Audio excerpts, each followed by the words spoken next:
s-a uitat la mine cu ferocitate care trădea septa de sânge și mi-a zis: să nu faci pe tâmpitul cu mine, bă!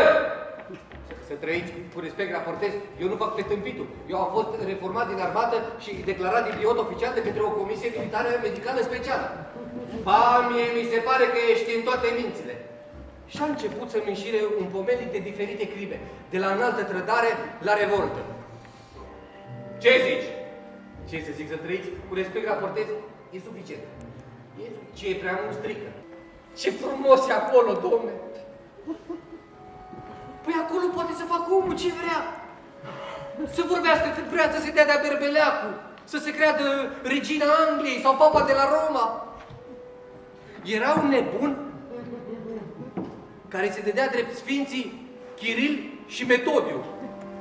Asta ca să primească porție dublă.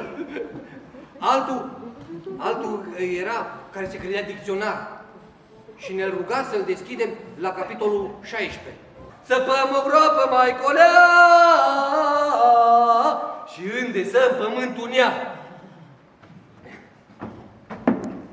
Doctorii s-au uitat unii la alții, s-au uitat la mine și au zis: mulțumim, ne-am lămurit.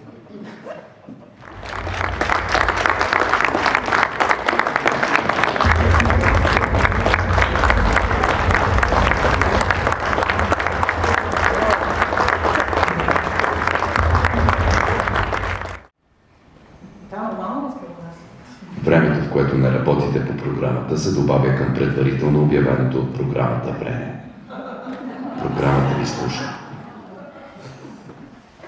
Аз да работя по програмата. Нали програмата работи? Извинявайте, вече се обърка кой какво работи, Господи. Може би трябваше директно да ни затриете поколението с някакво химическо оръжие, например. Просто тези дейности и технологии за самоусъвършенстване дойдоха много бързо. Всичко започна с книгите, помните? Как да забогатея, как да обеднея, как да развия бизнес, как да формулирам бизнес. Тонове книги, бензиностанции. Хората от моето поколение можем само да се пускаме и спираме телевизора.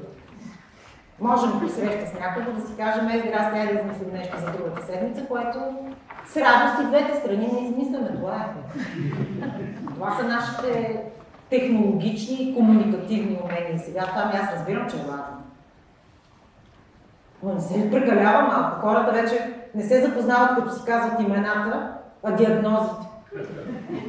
Здрасти, аз съм с какво беше? HD.